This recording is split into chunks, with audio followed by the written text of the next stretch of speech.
Good morning, Minnesota DFLers, and welcome to the DFL Daily. Richard Carlbaum here, chair of the Minnesota Democratic Farmer Labor Party. Great to be with you each and every day, Monday through Friday at 10:45, to give you the message, the action, the tool to be empowered in this moment. Great to be with you this week after precinct caucuses on Tuesday. Democracy survives through the daily work of people who refuse to back down when their communities faced threats. This week, Minnesotans demonstrated that power.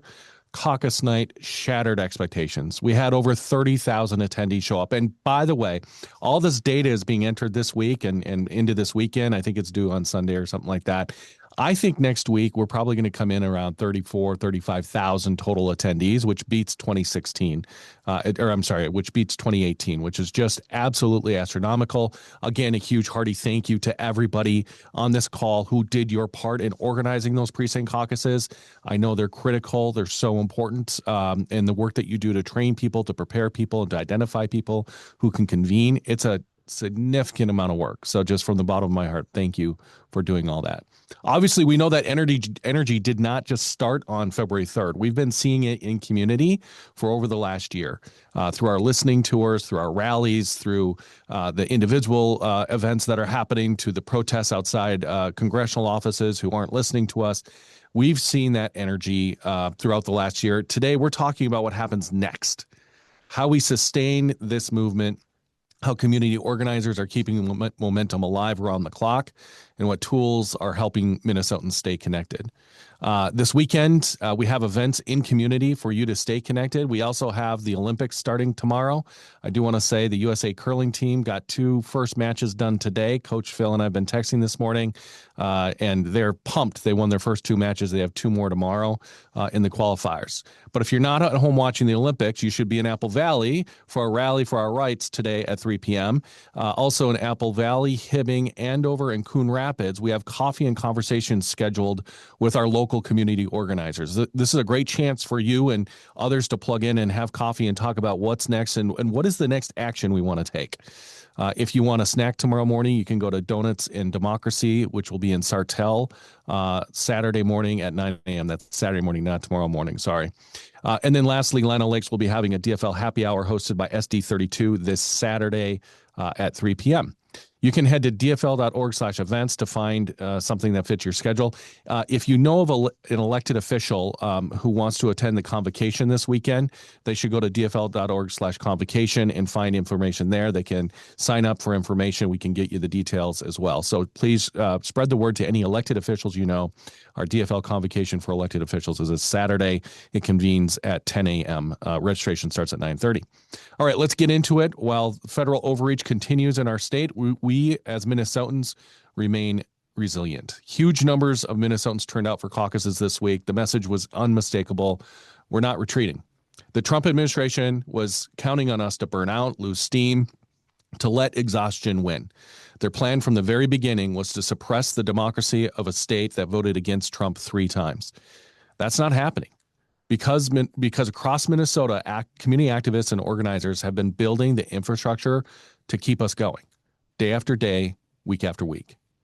The work that made Caucus Night possible is the same work that's sustaining protests, mutual aid networks, legal support systems, and community defense efforts right now. This is a fight that is standing up to ICE and protecting our neighbors from harm right now. It's the same fight that will stand up to Republicans who are funding and enabling ICE. Community organizers are keeping the pressure on. Community organizers are holding the line in neighborhoods across Minnesota. They're coordinating rapid response networks when ICE shows up. They're running Know Your Rights trainings in community centers and churches. They're making sure families have legal resources and even emotional support. And they're using every tool available: encrypted messaging apps for rapid communication, shared calendars to coordinate actions, social media to document what's happening, and counter the misinformation in real time. Democracy under pressure looks like people who won't stop organizing, even when the odds feel overwhelming. Minnesotans know how to push through adversity. Things did not look overwhelmingly headed into caucus night. Things were overwhelming, and we had to stand together. We trained thousands of constitutional observers paired with teams of volunteer lawyers who were ready to prepare in case of threatening actions by federal agents. We planned for the worst and hoped for the best, and thankfully, the best occurred. We provided non-attendee forms and encouraged precinct caucuses to use those forms for those who couldn't show up, elect those people delegates. And instead, Minnesotans bravely showed up in addition to those non-attendee forms for their neighbors in the hundreds of thousands. It's just amazing. We had over 30,000 people show up. We saw images of full gymnasiums, of lines out the door, of caucus sites that were used to seeing 40 to 50 people, seeing 400 to 500 attendees. People showed up in every region of that state, from Eagan to Rochester, North Mankato to Duluth. We heard stories of packed rooms in Hibbing and in Two Harbors. It just was amazing. We even heard from a DFL caucus that had to borrow chairs from the Republican caucus in the same building down in, I think it was Winona or Fillmore County, because too many people showed up to be with us.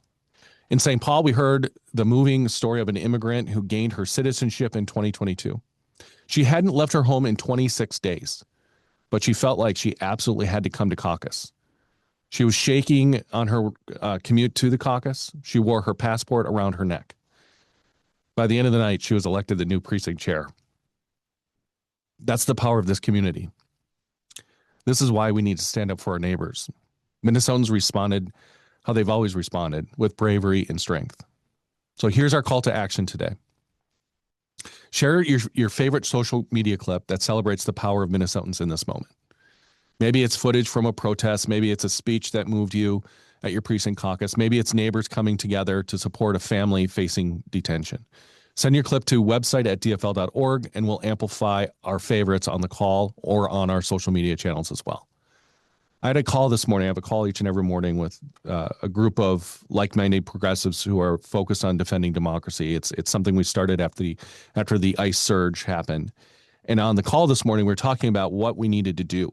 And one of the things we talked about was the experience Minnesotans have seen already with our own two eyes, and the stories we've already been sharing with in our own networks. Those are stories worth continuing to amplify. We don't have to go find the next story, although there is the next story that we should share.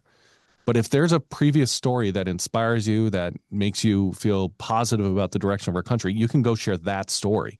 Sharing it more than once is important. If it inspired you once, it's going to inspire somebody else the next time. So when we lift up these moments together, we remind each other why we keep going. We show the strength of collective action. We demonstrate that Minnesota's resistance to Trump and his Republican allies is growing by the day. Democracy requires all of us. Let's keep building this movement together. All right, folks, we're now 3 days past caucuses. There are 271 days left until the November 3rd, 2026 election. You saw how Minnesota's rallied and showed up for caucuses despite the threats from ICE. You heard from hundreds of first-time caucus goers. Imagine how many more are going to cast their votes later this year, from regular voters to people making their vote heard for the first time. With us all the way. Let's go win this thing. We'll see you tomorrow.